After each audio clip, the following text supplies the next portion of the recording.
নিষিদ্ধ ঘোষিত রাজনৈতিক সংগঠন আওয়ামী লীগের আজকের লকডাউনকে ঘিরে রাজধানী ঢাকার এই মুহূর্তের পরিস্থিতি আপনাদেরকে দেখানোর জন্য সরাসরি যুক্ত করেছি। একটু যদি বলে রাখি, এই মুহূর্তে আমি রয়েছি রাজধানী ঢাকার কারওয়ান বাজার এলাকায়। মূলত নিষিদ্ধ ঘোষিত সংগঠন আওয়ামী লীগ আজকে মানবতা বিরোধী অপরাধের মামলায় সাবেক প্রধানমন্ত্রী শেখ হাসিনার রায় ঘোষণার তারিখকে কেন্দ্র করে রাজধানী ঢাকায় লকডাউন কর্মসূচি ঘোষণা করেছিল। সে লকডাউন কর্মসূচিকে ঘিরে রাজধানী ঢাকার যে পরিবেশ, সে পরিবেশ কিন্তু আমরা এই মুহূর্তে আপনাদেরকে দেখাচ্ছিলাম। সকাল থেকেই রাজধানী ঢাকার প্রত্যেকটি মোড়ে মোড়ে এবং গুরুত্বপূর্ণ জায়গাগুলোতে আইন শৃঙ্খলা রক্ষাকারী বাহিনীর সদস্যরা সতর্ক অবস্থায় রয়েছেন এবং সকাল থেকে আমরা দেখেছি রাজধানী ঢাকায় এখন পর্যন্ত বিচ্ছিন্ন কিছু ঘটনা ছাড়া তেমন কোনো এখন পর্যন্ত নাশকতামূলক কর্মকাণ্ড আমাদের চোখে পড়েনি।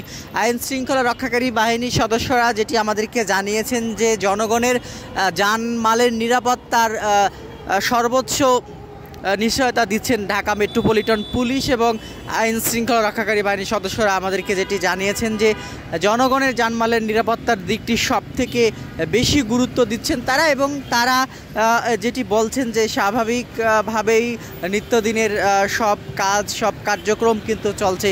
এখন পর্যন্ত আমরা যেটি দেখেছি রাজধানী ঢাকার বিভিন্ন জায়গা ঘুরে দেখেছি, সব কিছুই স্বাভাবিকভাবেই চলছে তেমনটি কিন্তু আমরা কিন্তু দেখেছিলাম, সব কিছুই দেখেছিলাম। তবে এখন পর্যন্ত তেমন কোনো বিশৃঙ্খল পরিস্থিতি আমাদের চোখে পড়েনি। তবে ধানমন্ডি 32-এ আমরা কিছুক্ষণ আগে আমরা দেখেছিলাম যে ধানমন্ডি 32-এ কিছুক্ষণ পরপর আওয়ামী লীগের দু একজন কর্মী সেখানে এসে জড়ো হয়ে মিছিল করার চেষ্টা করছেন। তবে সাধারণ রাজনৈতিক দলের নেতাকর্মীরা এবং বিশেষ করে আমরা যেটি দেখেছি সাধারণ রাজনৈতিক দলের নেতাকর্মীরা এবং ছাত্র জনতা বিভিন্ন সংগঠনের নেতাকর্মীরা তাদেরকে ধরে গণধোলাই দিয়ে আইন শৃঙ্খলা রক্ষাকারী বাহিনীর হাতে তুলে দিয়েছেন, তেমনটি কিন্তু আমরা দেখেছি। তাছাড়া সব কিছুই মোটামুটি এখন পর্যন্ত স্বাভাবিকভাবেই চলছে তেমনটি কিন্তু আমরা দেখতে পাচ্ছি। এই মুহূর্তে কারওয়ান বাজারের পরিস্থিতি আপনাদেরকে দেখাচ্ছিলাম।